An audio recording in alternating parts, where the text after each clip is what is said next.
Welcome to the Dark Zone, an adventure racing podcast. This is your host, Brian Gatens. Before we get to today's episode, I want to thank everyone for their feedback around episode 1 with Mike Garrison. Listener comments and emails express gratitude for Mike's explanation about the sport. And if you're new to adventure racing or even to the Dark Zone, you may want to give that one a listen. Today's episode is with Shelley McLaughlin, adventure racer, high school and college athlete, a 25-year veteran educator, spouse and mom to 3 kids, 2 cats, and a poorly behaved dog. Shelley joins us just after competing in Expedition Oregon. A 5-day race, Oregon was her longest to date. An athlete her entire life, Shelley began adventure racing in 2016 in and around Virginia and has stood on the podium for her fair share of events.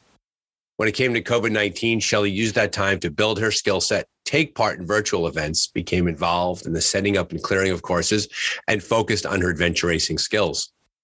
Like many adventure racers, Shelley's enthusiastic, is a storytelling machine, and her love for the sport just pours out of her.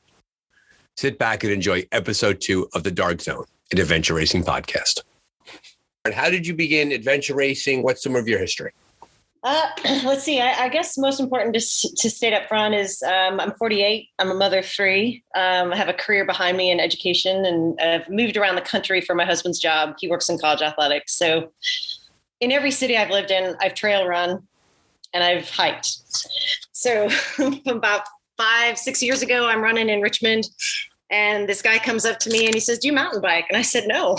And he said, "Fine, we'll teach you. We'd like you to join our team." And that was the Richmond Raging Burritos here. And Phil Dawson was my teammate.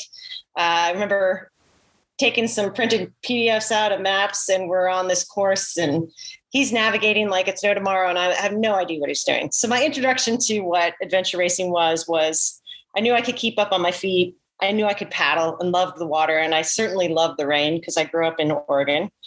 But mountain biking was very new to me. I definitely closed my eyes a ton at the beginning. But as a newcomer, I'd have to say the most critical thing was the team. So on that team, it was a group of men and everybody rotated. But I quickly realized we were a strong masters team, great communication. We shared navigation. Finally learned that my compass was upside down. Learned how to eat differently and eat on the move. So kind of, you had shared, you had done a 30-hour race as your first race. One of my first races was a 72-hour Toby. That's both feet right into the deep end of the pool. Yeah. And I loved it. I felt like it connected everything I'd always wanted from being outside. And when we think about what adventure racing demands of all of us as individuals, humility kind of came naturally. In my career too, I was always a vice principal, or I was the behind the scenes person. I love supporting teams. And then also just this, I wouldn't say that I'm too averse to risk. I like being out and pretty lost. So that first race, we were along what was the name of that race? It was a Toby Mutant.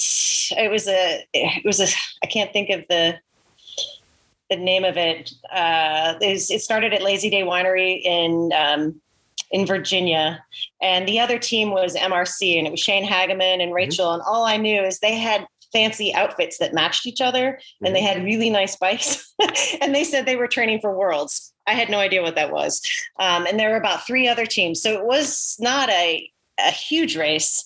I do remember that we finished the course though. And as we were coming in, Phil looks at me and he's like, "This isn't like trail running. No one's going to be there." And I'm like, I had a great time, and it was dark, and you come home, and I processed it. And then I think the next race we did was nationals. And at that time, Richmond Raging Burritos, Jesse Spangler was on our team. Mm-hmm. Phil Dawson, Eric Cohn, Daniel Rodriguez. And it was great. I think just kind of fast forward though, what really, and where people are at now, when the pandemic hit, I was an education researcher. I was in classrooms. So my job was basically over, and I'm sitting in front of 2 computer screens doing numbers or something, for some research project, and realizing that I wasn't happy. So about a year and a half ago, it really came to a decision of like, this isn't where I want to put my time. I hadn't ever stayed home with my children, and here my kids were home.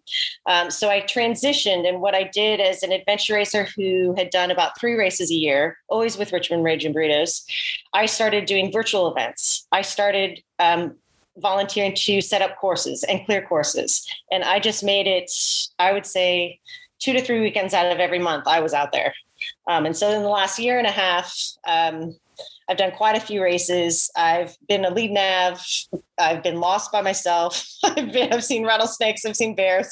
And so I think a lot of my growth happened by, most importantly, a decision, like now or never. Right. You just said that you looked at the landscape, right? Not unlike what we do in a race. You looked at the landscape. You had a map in front of you, and you said, these are my options, and I want to go in this direction. And you elected to throw yourself deeper into the world of adventure racing. Yeah. And also too, you get the maps for virtual events. You get the maps via email. And so someone like me who would always defer, we have that hour before the race and everyone's scattering, and I would never take the map and say, we need to go this way.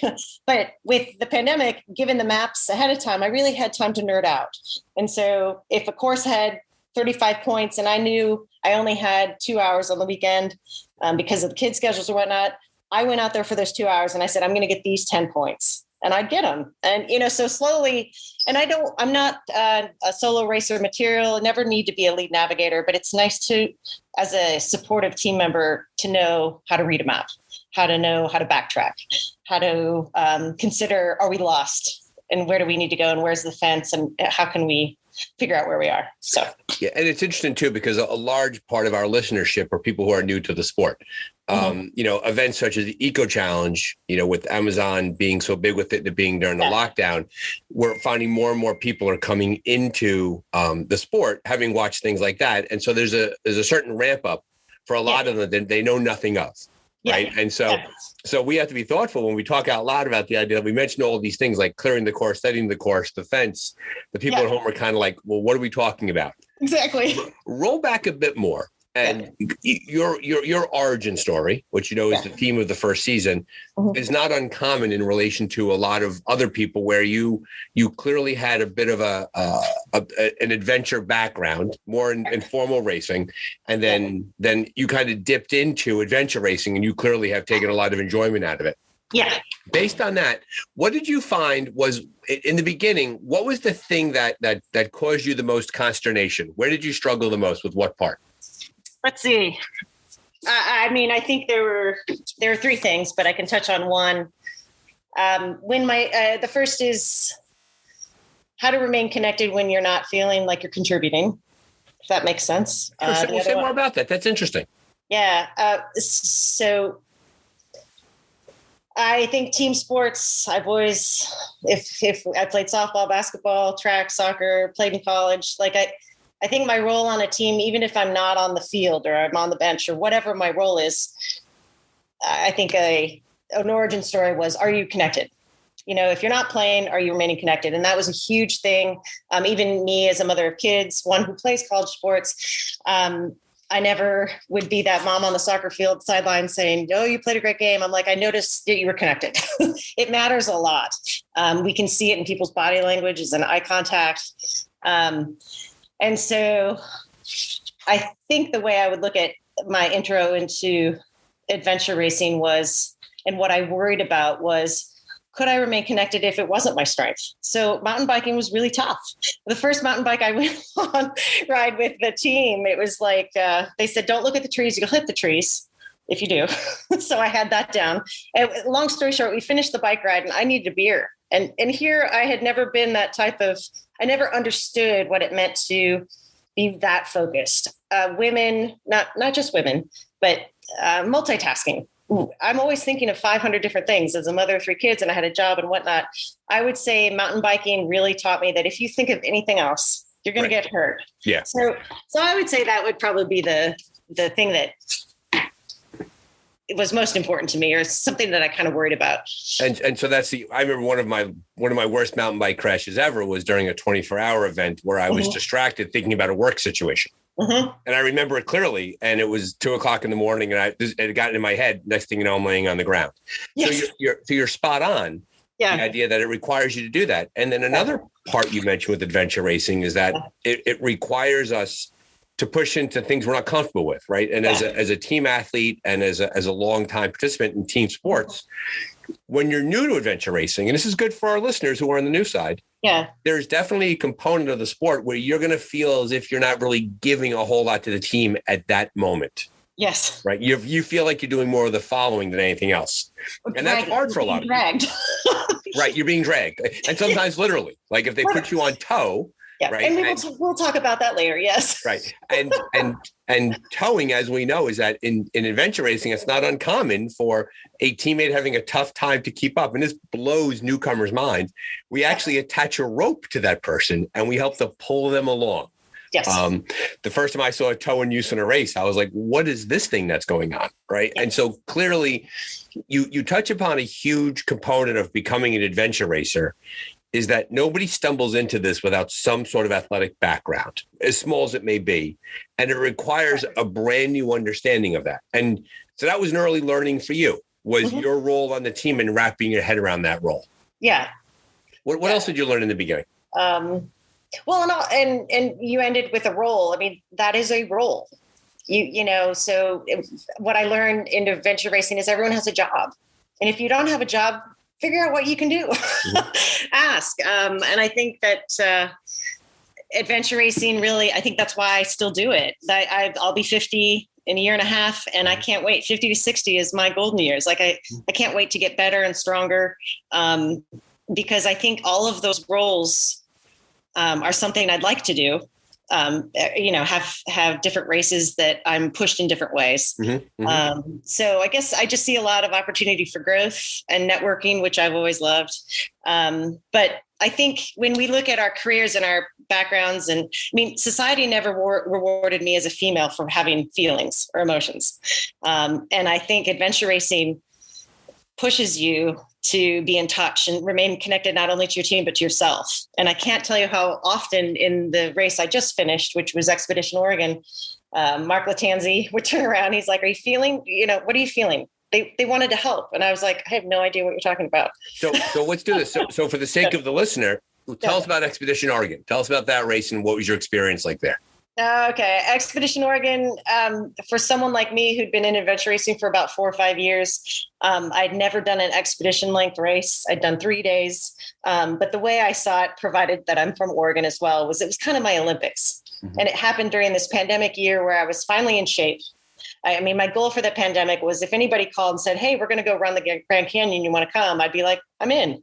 And actually, I did run the Grand Canyon, but every month I had built on races. And long story short, a team that was based here in Virginia needed a racer, and word got out, and there I was. And it was something that, because of the experience of the 2 members on the team that were local, we did training for. So I would meet them and we would do a ton of, and when I say training, I'm talking like 2 to 3 days of training. And it would usually be after a race that I'd done. So I did a 15-hour race, and then I'd enter the training with Mark and Andy tired for the purpose of making sure that, I still felt I was trying out, even though they asked me and I knew I was on the team and I paid the money. Like I still thought that maybe I wasn't good enough. Well, you still had to build that team bond. Right. And one thing we learned adventure racing is the one thing that binds adventure racers together is the idea of shared suffering. Right. Correct. So you needed to go into the woods with Mark and with Andy, and you needed to prove it. Prove is a strong word to use. You wanted to display for them the fact that you had the capacity to do it. Yeah. And it was good for them to bond with you over it, because we all realize is that when you get into the race setting, and Expedition Oregon was, how many days long were you out there? 5. And so over the course of 5 days, you're going to run through the entire gamut of emotions. And so you realize that you had to prepare for that in order to be effective on the course. So and so one thing about adventure racing is that there's all these dynamics that play a role, which I find fascinating about it, because you're mentioning your physical capacity. Yeah. You sign on for this team, which is where you're from, but you really don't know the guys super well. You had this really hard training. You clearly had to check off a lot of internal boxes to feel comfortable with the experience.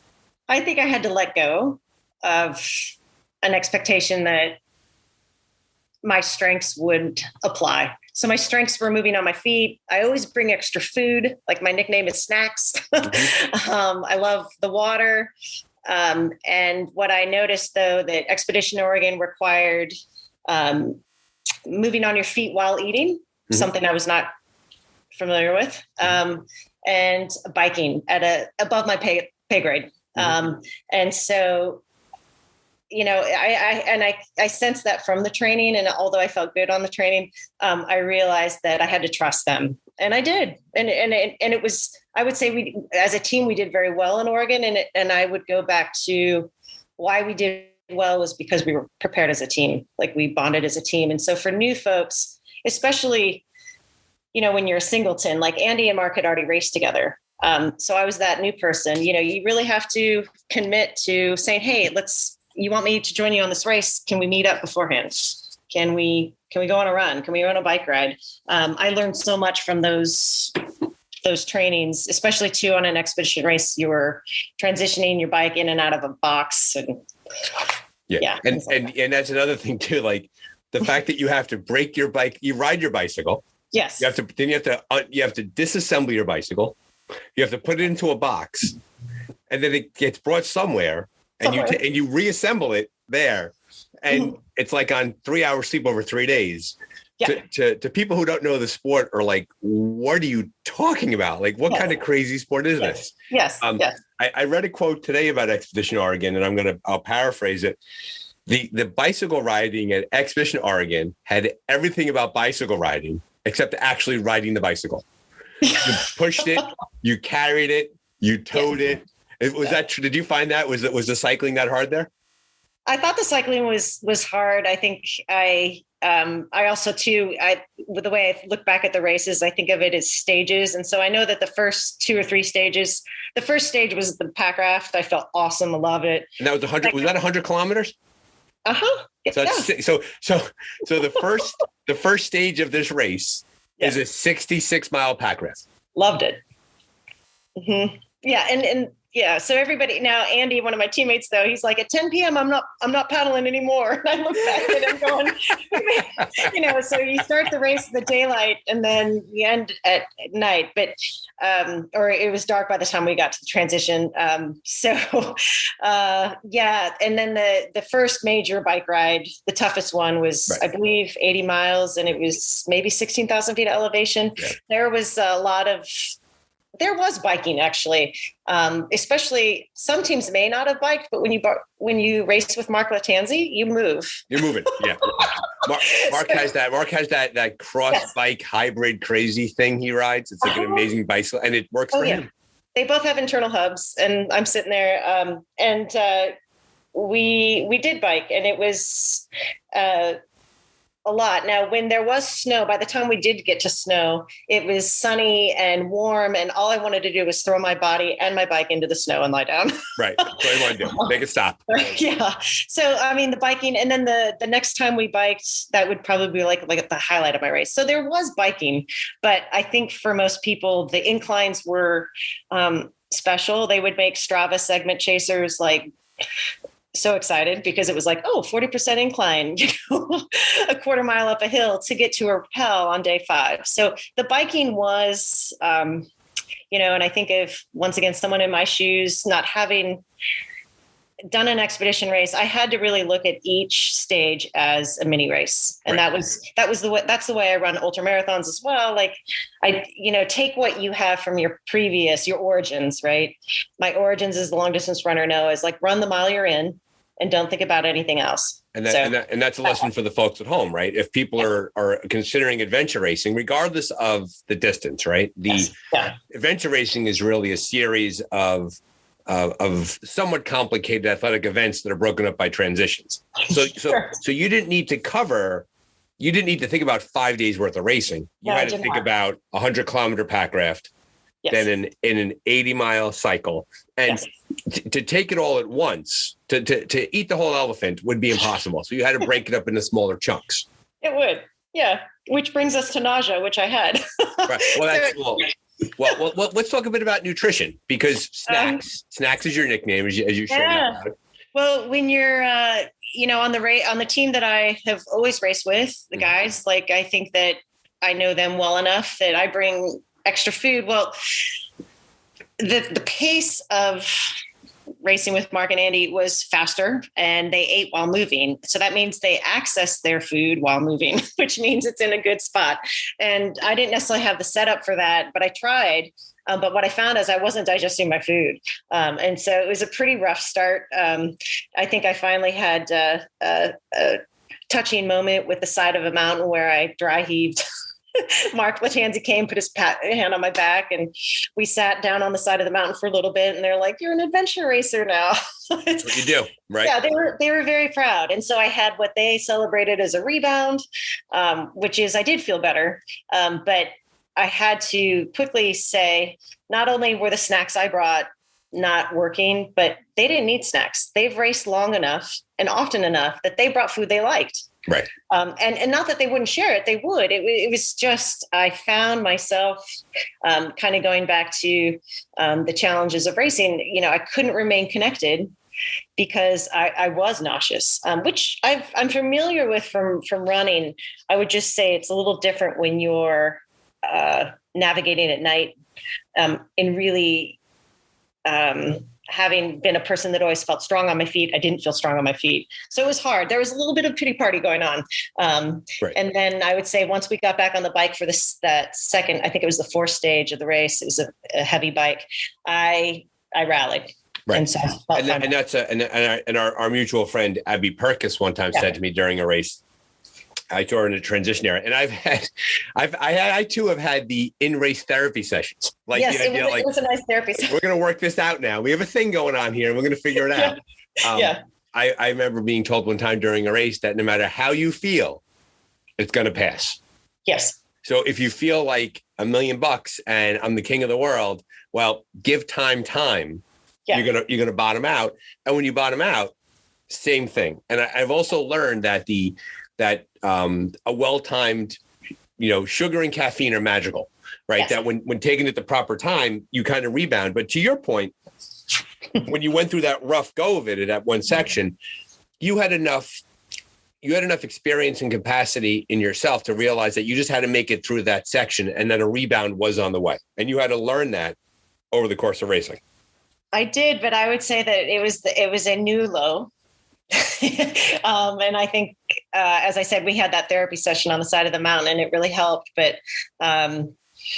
it was a battle I hadn't fought to that depth, I guess. I don't know. I don't mean to be dramatic. It was just, I think I even said to Mark, Mark, I think I'm done. And I don't think I've. And what day was this? What day was it? Day 2. Day 2. Well, I think it was maybe 40 hours into the race, but still it was, because what it is also too, just, I know nutrition wise that, I have celiac disease. I can't eat wheat. There's things I can't eat. And then I overheat, and there's all these factors that were going into place, but I felt dizzy. I felt an unusual, and I would say maybe 7 hours of nausea. So even for you with your ultra running background and the suffering that you experienced with your other sports, this was a brand new level of, oh my God. It was, oh my God, I'm a liability. I'm slowing them down. We hadn't used a tow at that point. But it was, and they agreed that Andy would navigate one day, Mark would navigate the other. They invited me to, and I appreciate that so much, but I did not have the bandwidth to do. That's interesting. So you had, now the navigation decision to share navigation, was that discussed before the race? Yes. Okay. So it's worth pointing out that that's a relatively unique situation for most teams. Most teams would usually have a lead navigator. Yes. That lead navigator is supported usually by a secondary person who has a set of maps. Mm-hmm. And then there's the me of the team, which is the mule. My job is to carry heavy stuff and stay positive. Right? That's my whole job. Carry all this, Brian. Don't say a word. Let's go. And so that's interesting that you had decided to sort of share the navigational responsibilities. What was the motivation for that? Just to keep everybody engaged in the race? I think it's a really highly efficient a strong team leader. Like I think a lot of it goes to Mark, and as I said, Mark and Andy had raced together. Right. But when we think about and not only race together, but a lot of expedition races. Now I am familiar with sharing the maps. So Raging Burritos, that was nothing new. Like Eric Cohn, if he's listening, like you can never let Eric Cohn hold a map after 3 a.m. Nope, you take it away from him. No, it was discussed ahead of time, and I was familiar from training, supporting Andy while he navigated, and then supporting Mark. And Mark too, I guess what I've learned is there's some navigators, the team that won the race. I talked to Mary, and she was saying that their lead navigator, no one talked to. Like he didn't need help. They had music playing, and he's like, we go here, we go there. And I've seen the lead navigator, if it's a 3 or 4 person team, face it towards the back. Like they're not in the front. Like there's other people, and the navigator is kind of calling out what direction to go. Correct. But once again, adventure racing, a million permutations, a million different moments. And clearly they have a very clearly established team dynamic that, so-and-so has the map, and so be it. I've never been, my teammate, Jim, is an excellent navigator. Okay. And so I've never had the chance to have to actually put my hands on the map. But I have seen, and I've been witness to in racing, there's clearly some navigators that when their exhaustion goes up, their capacity to navigate goes down, but their confidence gets even higher. Oh, it's dangerous. So it's dangerous. Then all of a sudden you're walking in a completely different direction, and you're like, wait a minute, where do we go? So if listeners don't know too, Mark Latanzi wrote a book about navigation and orienteering. So, it was nice to see when it was Andy's turn, and that was when my nausea was going full swing. But, he's like, no, Mark, we need to focus. So here it was nice to see them be very equal navigators, in my opinion, very supportive. And Mark, I think Andy was frustrated that he was a little off when he first started. And Mark said, you just need to give yourself time to get your head in the map. Mm-hmm. So also too, as a newcomer-ish to these type of races, that's my mental model for what it should look like. I thought it was really team-oriented, safe per se. Nobody was short with anyone. It was great. Yeah. Yeah, and it's funny, the idea of getting your head in the maps. I found from a navigation perspective that when I've raced solo or I've had maps in my hands, and Andy went through this, it takes a while for you to wrap your head around the perspective of the map. Without fail, I've never seen the data, but I would bet that the most challenges in adventure race is getting to checkpoint number 1. That people are just trying to figure out where they're going. And then once they get into the flow of the map usage, and they know which way the map goes, and they have their head in the game, they begin to knock off checkpoints. I've seen that time and time again. So when you talk about the first point, though, really quick, my role on most of the teams is I'm the rabbit or the bunny or whatever you want to call it. I punch things, and I quickly understood it was a moment where I'm like, oh, this is going to be one of those races where Andy was the bunny, Mark had the maps, and my job was just to stay up with them, and I barely could. Gotcha. Yeah, so that's how the prologue started. So it was a race that caught my attention quickly, and I had to adjust. And it sounds like the growth point for you, because adventure racing and anything is it's a growth machine, right? You learn more about yourself at every single race. I found that about every race I've done. I've always taken something about my personality and myself out of it that was important to know. And it was clear from the very beginning that you kind of took a shot to the head. Like, oh my goodness, this is a 5-day, right? Am I right about that? You're nodding your head across Zoom. Oh yeah. No, I mean, all my strengths weren't relevant for this race. Like, I mean, my strengths and my experience, and I had to really just not take a back seat. I had to figure out a way to remain connected while not doing the things that I usually do. And at the same time, I mean, they were fast. So it was very new and super important for new racers to branch out and race with different teams, because these are the things you learn and find. Right. I've actually raced with a few different people this year, and it's super helpful. It makes you a better racer to see how people navigate. Do they want you behind? Do they want you in front? Do they want to share? What do they do when they get hungry? What do they look like when they're sick? All these things. Yeah. Yeah. And also the other part of it too. And I spoke to an earlier podcast. I spoke to Brian Rice, and Brian races for Rootstock Racing. And we had a really interesting conversation around the level of you have to be somewhat humble, that when you're in a race and you're hurting, you have to be okay giving your gear to somebody else to hold, to carry this. And that's something that a lot of people struggle with, that I will walk myself into the ground before I give you 10 pounds of my gear. Correct. And that's and what I found in the really high level adventure racers, the really, really fit, strong, fast people, if someone will take some of their gear, they'll happily give it up, and they'll happily take somebody else's gear when the time comes. Like the amount of weight that is distributed among a team really blew my mind. Yeah. The number one thing that Andy Bacon, when the race ended, he's like, listen, this is my one. It was awesome to race with you, but this is my one piece of advice. When someone says, give me your bag, you say, thank you. How can I help? Gotcha. And just thank you. How can I help? Rather than, here you go. Oh God, I suck. I'm weighing down this team. In other words, I think they could sense that every time they did offer to help, I was like, oh, because that's the mismatched understanding in their world. Yeah, it gets us there faster. Right. And they were saying, let us help you. Yes. And your perception was, I'm admitting weakness. Yes. Right? And so when those two things cross, it gets really hard, right? And okay.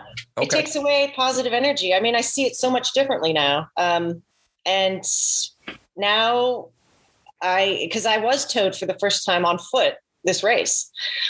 That was hard. That was humbling. Yeah. So, but now I look back and I haven't talked about the race with anyone until now. Like I haven't even posted pictures on Facebook. It's been hard to process, but I think I know for sure I'm a different racer, 100%.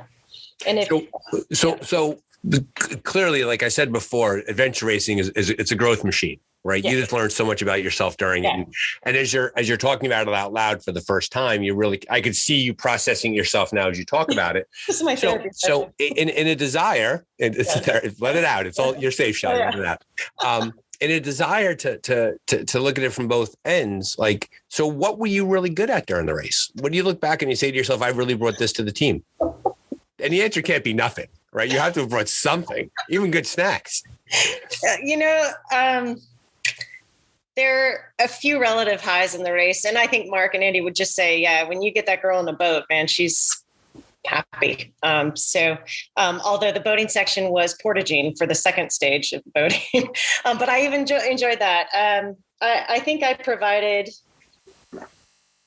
I think they knew I was showing up every minute I could. I think that, and also too, I had never gone as many days without sleep like that. So,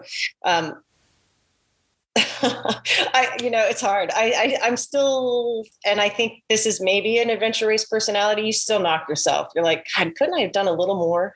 Like I had delirium. I was hearing voices basically the last night.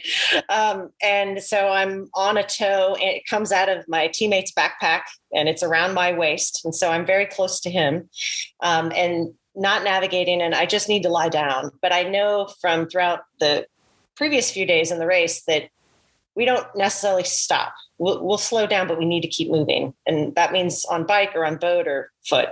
And it got to the point where every time Andy stopped, I would be in like a fetal position on the ground behind his feet. I mean, I look back at those things and it's hard to say, well, what did I bring to the team? But I think within all those moments, if I as a racer and racers that are listening and want to be better, if you can sit back and take yourself out of the equation and look at all the other times your teammates struggled, I think we all kind of look at ourselves that way. I know there was one point where Mark was, I think all the baby mosquitoes in the world were born at the exact time we exited the water. And so we had mosquitoes for 4 hours and we were climbing with 50-pound packs. And I could tell it really bothered Mark Latanzi and Andy, who didn't have trekking pants on. But I started to feel better at that point. And Andy was navigating and he needed to know something about, that road up there. And I see Mark take off his backpack and I was like, sit down. And I went and did it. So I guess I would say those are the things I provided. I provided little pockets of space and comfort. I think for the most part, I was as good natured as I could be. But that's the gift of racing. I mean, as you said, it breaks us down to then not build ourselves back up, but rely on the group we're with to somehow narrate an experience or navigate this, not just on the maps, but, and I don't want to say it's a spiritual thing, but it definitely is. I mean, they're your family. They keep you safe.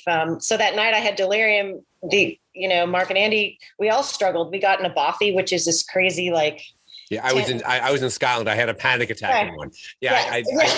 I chose when we were in Scotland on day 4, day 5. Yeah. Rather than get into a bothy, I elected to lay in the mud and think to myself, if this doesn't work out, and this is where I expire, well, so be it. Yeah. And that's one of those things no, you get in the bothy because you're going to maintain enough body heat to participate in the team. Yes. That they were religious about sunscreen. Sunscreen just throws me off. I'm 48. I just sweat and it's just hot and I didn't want to do it. And it's but they, I'm like, do I have to talk to you guys about menopause? What's going on? But, I'm warm enough. I'm warm enough as it is. I know. But, in the reality, though, from their experiences, sunburns can break a team. If someone has a sunburn infection, so you have to, you have to say what you need and need what you say. I think that's the thing, that I didn't really need rest. So by day 4, I realized I didn't need to stop. I just needed to, once again, kind of remain connected. But maybe, Andy would ask me about my kids, or maybe Mark would tell a funny story, or he sings Taylor Swift songs, which is pretty funny. And so you have to, I know. I think that or my own experience is that I've become a little bit better about what I need. Sure. And there's a lot there, right? And let's come back to the bothy for a second. So a bothy bag, for those of you at home, is this fake, usually red, almost thick parachute item that you basically, the 3 or 4 members of the team, you put it up in the air and then you jump underneath it and you sit inside this tomb. My word, no one else's word. This, and you're crushing there together, and your body heat keeps you all warm. That's the theory behind it. Where it breaks down, Shelley, it breaks down when one teammate who is 6'1" and 190 pounds, and the other 3 teammates are not, and I am 1.5 times bigger than all 3 of my teammates, and I can't fit inside the bothy bag. Yeah, and I'm getting crushed. And so I'm glad it worked out well for you. I'll take my chances with the wolves and hypothermia. Yeah, so you stayed in the mud. Whereas I stayed in the mud. I threw myself down on the ground and started snoring within seconds. Yeah, we're gonna have to. We've actually discussed Scotland this year. We had to have a different bothy bag strategy. That's actually been major team discussions. Excellent. And you bring an important point up earlier when it comes to when you were in the race, right? And this is and you use the word spiritual, and I think that word is completely appropriate because there's this thing that happens during a race. Yeah. It's you, it's your teammates. Your world becomes the circle of your team. Yes. That's your whole world. Nothing else matters. Our phones get locked away in a bag, and we step out of our normal world into a 5-day simulated world. And Grant Killian, who's a race director up here, he did Untamed New England.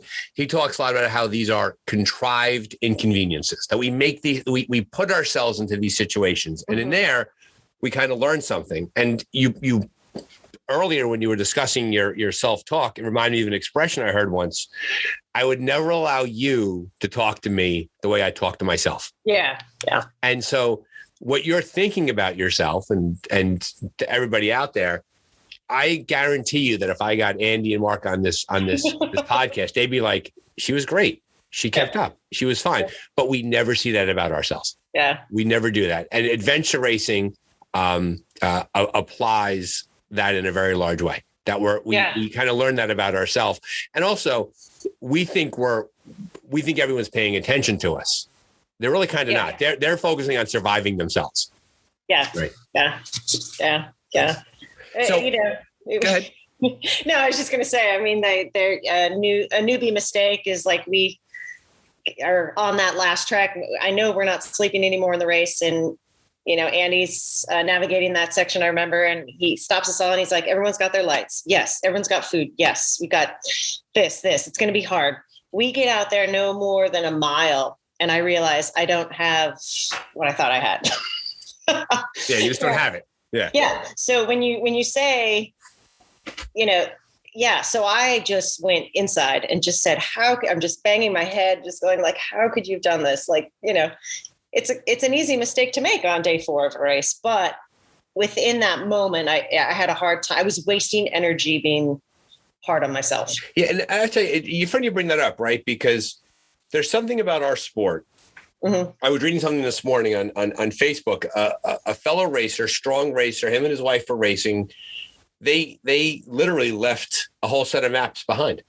Yeah. Like, and these are, there are very few pro racers out there, but they're very pro. They're very strong. They had to trek the hour back to get their maps, to trek back out for the hour. Yeah. It amazes me that there's something about the human dynamic inside a race, gear, food, exhaustion. Like, you walk out without your light, you leave something behind. Like, just there's that dynamic, which is it's a whole other discipline in adventure racing, is having systems in place. Yes. Like I thought it was really weird. Like, when racers would tape inside their transition, their bins. Yeah. They would tape the stages inside the transition bin. Mm-hmm. And I thought, why would you do that? Because they would get so tired that they would have to read it.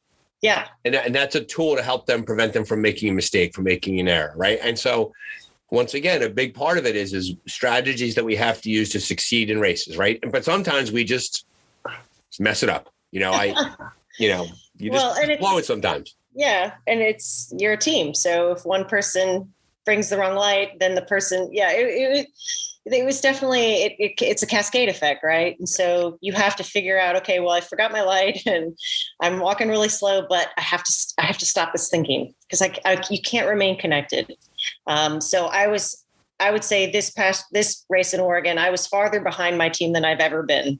And it may have been 50 meters, but it felt like a mile. Right. And I wasn't sulking. I had no emotion at that point. I was just going. But and then there were times I wasn't. I was doing okay. So, now I think my advice, or in hearing myself talk, I would just say, give every race some time.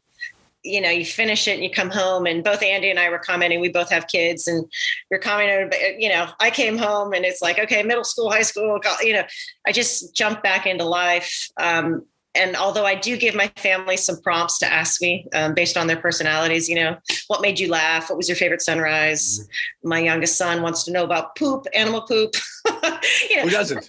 Whatever helps my family reconnect with me. That was actually my next question, but never mind. We'll let that one go. So, but anyways, I don't even know where I'm going with that, but I think. But you make a valid point, though, that what you're talking about there is that we throw ourselves into these incredible events where we see amazing sights and vistas, and we experience so much.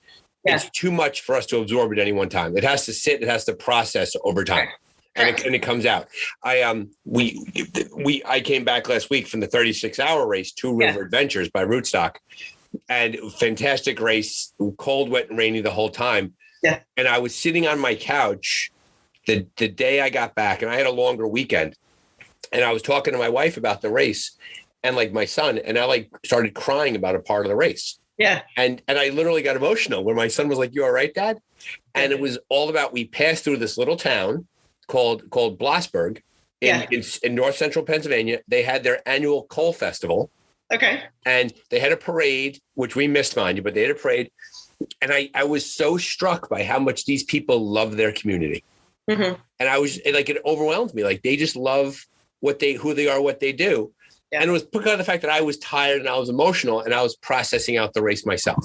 Yeah. Right. But you made a good point there about the idea of don't quit on the race. Yeah. And that's important for people who are new to the sport, that there are going to be moments where you're going to want to walk off the course. What is my way to go home? What is my safety bearing? What direction takes me to a road, which takes me to a car, which takes me to a hotel room? But you didn't do that. No, I didn't. No. And that would be the first time. I can't see a point in my life where I've ever thought about. I just felt I when I did tell Mark, I think I'm done. I felt like such a liability that I couldn't. Well, were you done because physically were you done, or were you done because you thought you were a liability to the team?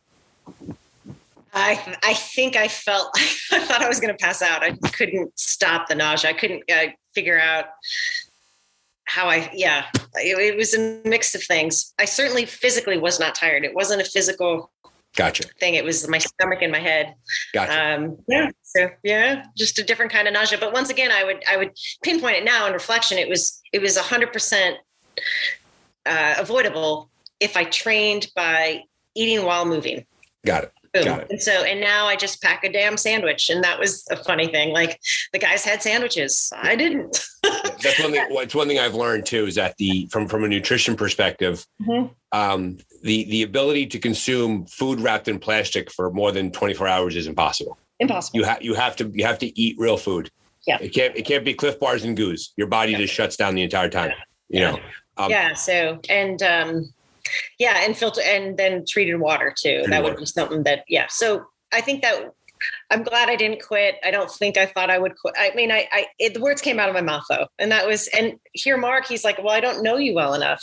And then my heart went back to Raging Burritos. Like if I had said that to Phil Dawson or other people I trained with, they'd be like, whoa. Right. they wouldn't have. What was Mark's reaction when you said that to him? He said quickly, he's like, listen, I don't know you well enough to know what that means, but we're going to talk about it at the TA. That's all he said. Right. Yeah. And that was hours away. That was what he did was he just bought some time. Yeah. Right. And so when you got to the TA, what happened? Were you in a different space then? No, a different space, 100%. But I mean, that TA was, was it 12 hours away?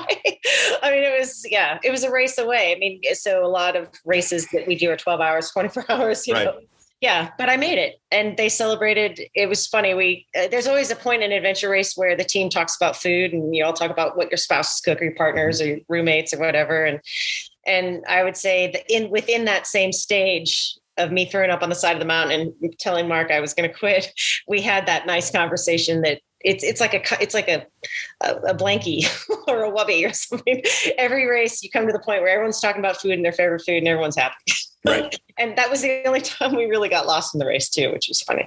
Well, because you were probably distracted. We were all distracted. And then a team that we kind of wanted to stay with, we heard them and we're like, oh, we're like 500 meters down the road in the wrong way. So anyways. Where things fall apart, I found repeatedly in races is when we're on a road and we're on the right road. You're on a road and you're going downhill. Exactly. And you have your maps in your hand. And you're just having a conversation because you feel great because you get to turn off the navigation for a second. Yes. And that's when next thing you know, you have no idea where you are. Yeah. We were celebrating my rebound. We were talking about food, especially Mark's wife, Laura, who's an amazing cook. Yeah. So she's the greatest. Right. Yeah. And all of a sudden you have no idea where you are, where you hold the maps and you're spinning in circles because you have no clue what's going on. Yeah. Okay. Yeah. So, well, that's a good, so not to perseverate about the I'm done moment, but I'm curious, when you got to the TA, did it come up again or did the world just move on? Like, did you say to Mark, I'm good? Or did you say it then half a day later, you got to the TA and the race just continued? I don't remember. I think I'm definitely the type of teammate that I will talk less and show you more with my actions. So by then we had done the pack raft on the river that there was no river. Right. I was strong and positive on that. And then we had done a trek and that was with the mosquitoes, all the baby mosquitoes in the world. And Mark was struggling. And not struggling. He was just tired. He should be. And I told him to sit down. So in Shelley's world, I told him I was fine and that conversation would never happen again by doing those things. But I felt good. Yeah. So, and then I had the best. So that was our second. So we had 2 sleeps planned. We had 2 3-hour segments. And that was our second one. And it worked like clockwork. Because also too, on this type of team, you got your bike box. There's a blue tarp. You pull out the tarp. In each quadrant of the tarp, you put things I need, things I don't need, food for the morning, and you change your clothes. And then Mark or Andy says, did you eat 2,000 calories? Like, it's a conversation. Everyone sleeps. And we also slept at TAs, which some teams don't do. But we had a really strict, in a good way, routine. Like, it was clear what we would do. And I would say that when you look at the results of the race, the transitions were key for us. And how did you do overall? What was your placing? Well, we were first place losers. That's what Mark says. So there was the first through fifth place teams. They got all of the points. They cleared the course, and we were the 6th place team. Gotcha. And, but this type of race, I would say going through the race, I had no idea where we were. I knew after day one, after that long first pack raft, that there were 39 teams or 37, and we were 29th. Yeah. I watched from home, and I refreshed repeatedly on doing the dot watching, and it was very, very clear that in the beginning of the race that don't put too much. No. Yeah. I mean, Vittorate ran away with it. I mean, they were strong from the start. Yeah. But everybody else just buckle up and hold on. And there were teams that were just all over the place. And also too is when you're in the race itself, you have no clue. You don't know who missed a checkpoint, who got a checkpoint. That's why you have to keep racing, because you don't know where everybody else is. Correct. And I also think that life has shown me, I mean, I've been married 20 plus years. You're married in the year you're in. I'm definitely, and I think a strength for a racer is to remain present, and you can't worry about day 3 or 4. And we had clear goals before the race. We got the maps the night before. We knew there were 2 bike points that we might drop, and those were seemingly not controversial, but it's like, wow, they dropped point number 8. I can't believe it. And it's like, we planned to do that before. Right. We just knew our strengths and weaknesses. We also, Mark is a data guy, so he had a chart, and we got all the information from the maps. And I think the first calculations he did based on our training and our raft times, paddle times, and our run times, whatnot, he's like, well, I think we're going to finish on Monday. So we gotta figure out how we can finish on Sunday. So we had to cut some sleep, and then he kept working the numbers, and then we knew comfortably we wanted to do all the course. And those are decisions that if you're not savvy before the race starts, right, it's not going to happen. So teams were falling apart because they were. Well, that's right. And one thing you can't do, and one thing your team did very, very well, which a lot of teams do well, is that you had an understanding of your capacity, what you could do. Mm-hmm. Then you had the understanding of the course, and you layered your capacity on top of the course. And you realized the race was supposed to end on Sunday. We're going to race till Monday. We have to make adjustments. Yeah. And I think that anybody who went into that race and just started the race, like, let's see what happens, guys. Like, they just got clobbered probably. Yeah, because I mean, there is this mentality, and new racers will find this. You join a team, it's my second or third race, and there's this whole discussion around, we want to clear the course. And I'm definitely like that as well. Mm-hmm. I think you have to, and I also, Raging Burritos, there's races we've been in where we look at our strengths and we look at what the course offers, mm-hmm. and then we come to the table, and I think I've been familiar with conversations like that. I think some people or some teams don't experience that, but this was an experience where we talked about what the race offered, and we wanted to do it all. They wanted the rappel was important, the pack rafting was important. We wanted to do everything and see everything. We just did that at Two Rivers, 36-hour race. Mm-hmm. The prologue, leg 1 was a 12-mile downstream in the creek hike, where you had to stay, the way that the course was built was you had to stay in the creek to get all the points. You couldn't exit and come back out. I see. And okay. Our goal was to do that. And then our goal was at the very end was to do a pack rafting section. We wanted to do all of that. And we intentionally made decisions to take some center portions of the race out to mm-hmm. give ourselves enough time to get to the pack rafting section to do the whole thing. And it worked out fine for us. Yeah. And when all was said and done, for a 36-hour race, we probably left 90 minutes on the table, 2 hours. Like we could have, we could have gotten a little bit longer on the bike section, a little bit longer on the trek section, and we just chose not to. Mm-hmm. I guarantee you, and I've raced with my teammates here, we've raced together before. 2 years ago, we would not have made that decision. 2 years ago, we would have completely bollocksed it. We would have made the mistake. We would never have made it to the pack raft and and we would have been rushing into the finish. So you're right about that. And I think for those new to the sport, doing your best on the super long races, doing your best to get a full understanding of the course and making strategic decisions is the way to go. The trick is you have to race to do that, though. Like, you don't know what you don't know. Yeah. Decision making. It's really, and it's hard to do when you're hungry and tired. Yeah. And you're exhausted and you want burritos and your stomach's not working and it gets ugly and messy. We've been going just about an hour now, and I want to be respectful of your time. Yeah.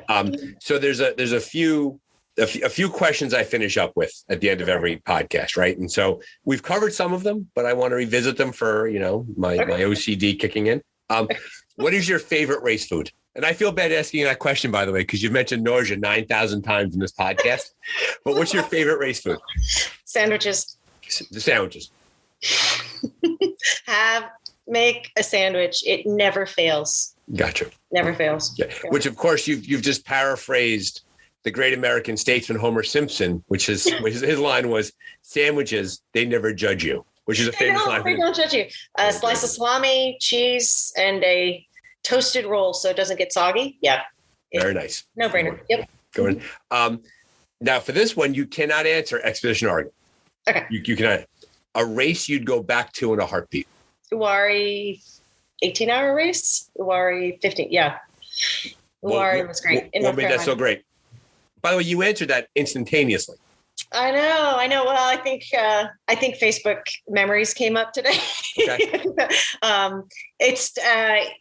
And I believe that because I'm a little newer to the sport, I don't have this retrospective view of all the different things, activities that adventure race directors can design in their race. But it started with a swim. It had this crazy portage. And I think one of the reasons it's memorable too is it was a Raging Burritos race. It was Jesse Spangler, Phil Dawson, and I.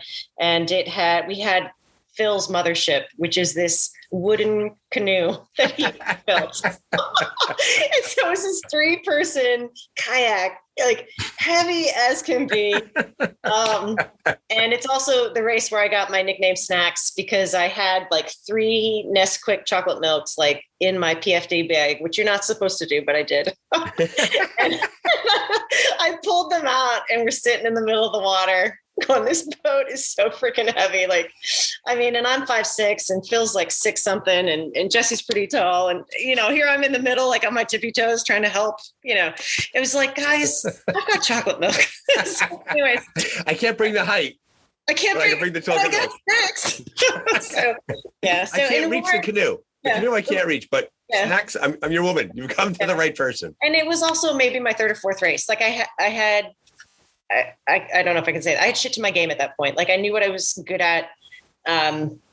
And I trusted my teammates. So I would say that was probably I'd go back to it in a second. I thought the race directors did a nice creative job too. It was fun. Gotcha. Excellent. Good answer. Excellent. Good answer. The number one piece of advice for a new racer. Don't give up. Don't give up. Just don't stop. Right. Yeah. There's no option. Yeah. And whether that be, a good example is the pandemic hit. I'm on Facebook, but I know it's a political year and I know that's my least favorite time to be on Facebook. And I was like, I'm just going to get off. Well, I stayed on and then Mid-Atlantic Adventure Racing page started. Mm-hmm. I raced with Dave Ashley and a few other guys. And so every month I was doing things and it was all because of the networking on Facebook. Yep. So there's a good, don't give up on social media. Don't give up on connecting with people. And then the training, I think there's something to be said, when I'm 48, but don't give up on thinking your body can't work hard for you. So, yeah. Excellent. And I will put one plug in there is for as loathsome as social media is in many ways. It is. It's been a lifeline for people who take part in niche sports like us. Yes. Facebook has been a complete lifeline, and the greatest invention ever is the 30-day snooze button on Facebook. If somebody's annoying me, click. I'll see you in 30 days. And that's just the way to go. And you're right. Yeah. And if you get the least bit political, like I don't come to Facebook to get stressed out. Like, I'm sorry. Like they pay me for that when I go to work. Like exactly. If you're going to pay me, we're good. Yeah. Well, Shelley, on behalf of all the listeners of the Dark Zone podcast, I want to thank you for your time today. You are fantastic. You lived up to your billing as being a woman of energy and enthusiasm. So I thank you for being here. Be safe and all the best. Thank you.